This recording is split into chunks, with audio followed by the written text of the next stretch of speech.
Hello from Colombia, guys. Thank you for your time. Hello.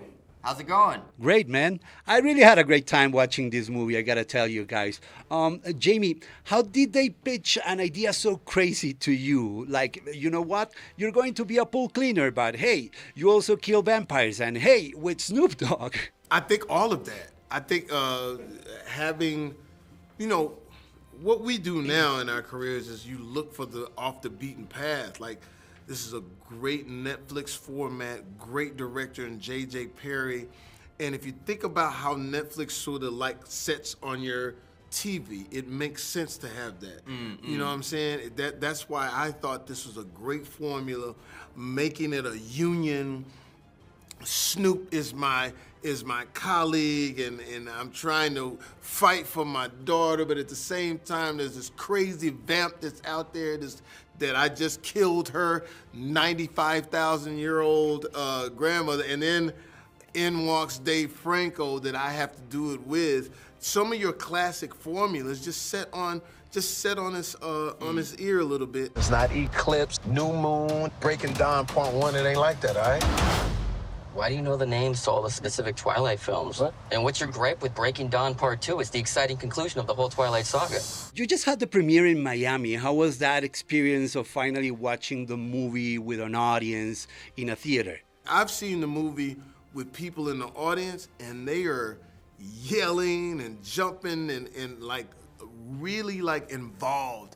And I think that's that nitroglycerin that I think when you're watching this with your friends at home or your family, it's going to be something that you really enjoy. I think this is the first time you guys work together in a movie, right? Yeah, first time. First time for me and Jamie. Amazing, but you have a chemistry on screen like you've been working together for years. What do you think is that secret recipe for a comedic duo to deliver so perfectly as you guys do in this movie? First off, our director, he just gave us a lot of freedom to just kind of do whatever we wanted and just to play off each other. And then on top of that, I just respect Jamie so much, and we just immediately got along really well. And so there was just that natural thing where we liked each other. And so even at the beginning of the movie when like our characters are kind of at odds, there's just still something like warm there, and it's fun, and I just feel safe with him. And as an actor, when you feel safe, it just like opens you up to take risks and find those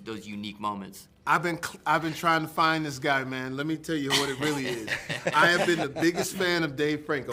I even went and pitched him another movie. I was like, yeah, I want to pitch you. I want to be in business with you. They said, well, who do you want? And I said, listen, if I don't, this is actually true. If Dave Franco is not in this movie, I'm not doing this movie. That's actually what came out of my mouth. And the reason is because as a comic actor,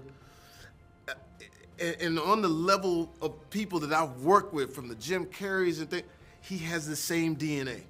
And I hope he doesn't take this the wrong way. As I was a young whippersnapper coming up in this business, I get a job with Robin Williams. I had no lines, but I watched Robin Williams do one line 12 times. Each time was amazing. In Toys. It was Toys. Oh, right. Yes. I watched this young man do the same thing. We did the Zoom. And he just took over the Zoom. You know how hard it is. This is our table read. Yeah, the table read. We had the table read. He murders the Zoom. I'm turning my camera. I'm going, oh, shit, he's killing.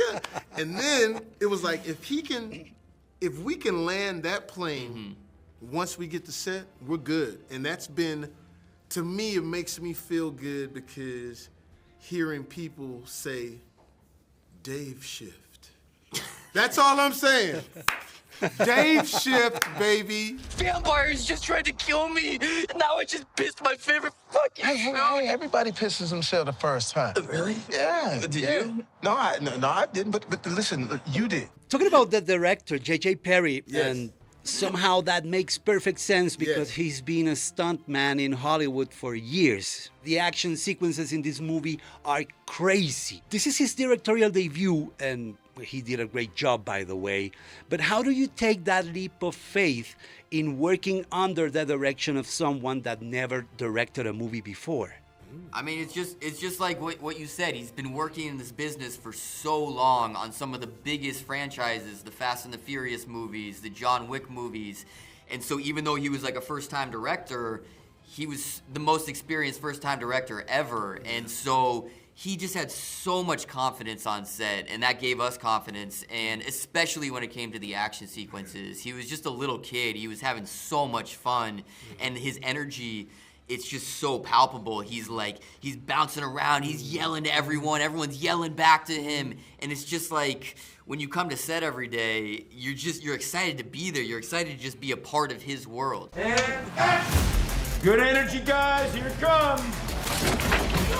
Man, I gotta tell you, the way those vampires move and react in the movie just gives me the chills. The contortionists were pretty wild. Yeah.